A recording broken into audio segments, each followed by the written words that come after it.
I'm an assistant county attorney prosecutor. I specialize in gender violence, domestic violence, sexual exploitation, and sex trafficking. And it's really rewarding work because it's situations where we're talking about vulnerable people who are being taken advantage of. And I find it really, really rewarding to help them out and help get them to services and support, and then to hold the people who are doing this to them accountable. I also serve as a state representative where I've helped to pass some laws relating to sex trafficking and supporting the fight against it.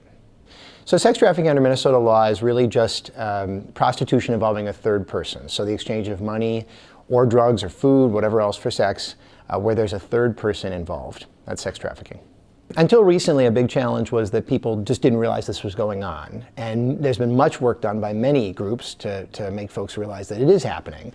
It still is a challenge, though, having people understand the reality of this, that it is, in fact, fueled by vulnerability, which is experienced by a lot of kids and a lot of people, understanding that really is happening around us. It's not tied to specific events like the Super Bowl or whatever else in particular. This is something that's happening all around us, all throughout our state. That's probably the biggest hindrance for now, is to kind of view things that way. And finally, recognizing that the people experiencing this because they're vulnerable can sometimes be pretty difficult to deal with. And so the model we have in our minds, a particular kind of situation involving trafficking, much like the movie Taken, that can be really misleading for our purposes. And so understanding the full reality of it. But we're getting there. As a prosecutor, what I want to do is to hold the people accountable who are doing bad things, but also to help the people who are experiencing that harm. For a couple of years, I was the director of statewide training and protocol development.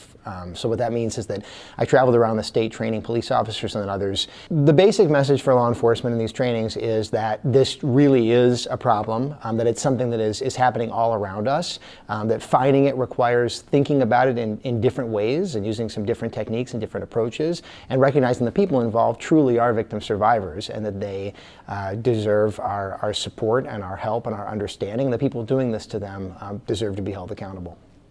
The thing that's really rewarding about this work is that each individual case that you can address and crack is helping somebody out, right? So that's wonderful even on its own.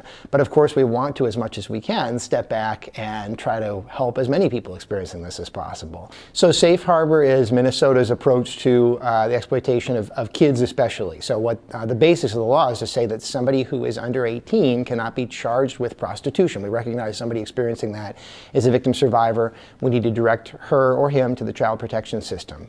And we've built up a whole network of services and support for those kids as well. In the future, we hope that we will provide real support for everyone experiencing vulnerabilities, as that's what fuels exploitation trafficking, and that we also will have changes in how men especially are interacting with women and viewing women and feeling the right to buy women. The best way that people can fight trafficking is actually to identify the people who are vulnerable around them.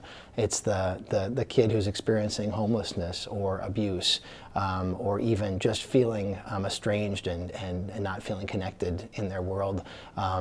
And lifting that kid up is one of the best ways they can fight trafficking. The other thing is to take seriously this idea that in terms of how men view women, and the fact that the purchase of another human being for sex is never acceptable.